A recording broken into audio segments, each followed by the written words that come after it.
Here is the Writer's Almanac for Friday. It's the 20th of April, 2018. It's the anniversary of the Ludlow Massacre in 1914, Ludlow, Colorado, when the National Guard opened fire on a group of striking coal miners who were working for a mine owned by the Rockefeller family, which was paying the National Guard's wages. The miners, 8,000 of them, were protesting low pay, terrible working conditions, corrupt management, towns completely controlled by the mining company. 13 were shot and killed trying to escape. Dozens of people died in days of rioting that followed. A group of 11 children, 2 women, burned to death in one of the mining pits. Wallace Stegner called it one of the bleakest and blackest episodes of American labor history. It's the birthday of Sebastian Faulks, born in Newbury, England, 1953.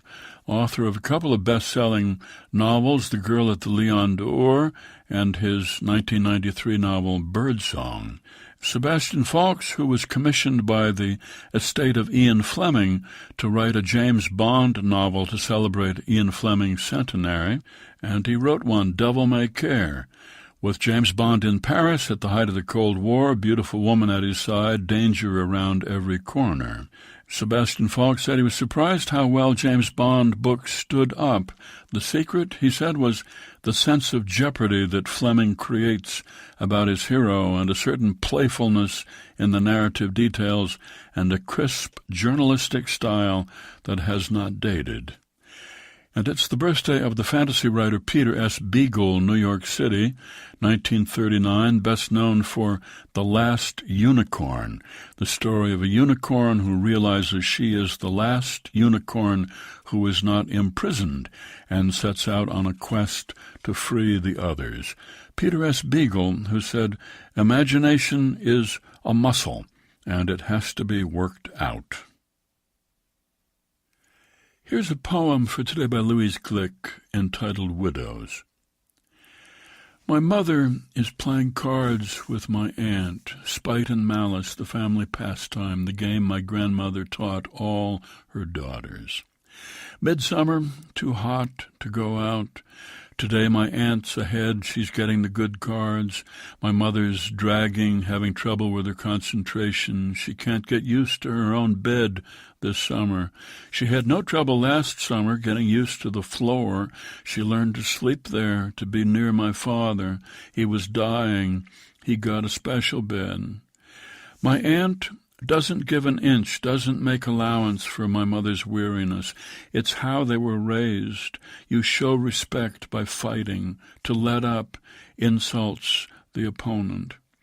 Each player has one pile to the left, 5 cards in the hand. It's good to stay inside on days like this, to stay where it's cool, and this is better than other games, better than solitaire. My grandmother thought ahead. She prepared her daughters. They have cards. They have each other. They don't need any more companionship. All afternoon the game goes on, but the sun doesn't move. It just keeps beating down, turning the grass yellow. That's how it must seem to my mother. And then, suddenly, something is over. My aunt's been at it longer. Maybe that's why she's playing better. Her cards evaporate. That's what you want. That's the object. In the end, the one who has nothing wins. A poem by Louise Glick, Widows, from her poems 1962 to 2012. Published by Farrar, Straus and Giroux, and used by permission here on the Writer's Almanac. Supported by Progressive Insurance, working to make progress for more than 75 years. And by Lumosity.com, personalized brain training developed by neuroscientists to challenge memory and problem-solving through online games. Lumosity.com. Produced by Joy Biles with assistance from Kathy Roach. Be well, do good work, and keep in touch.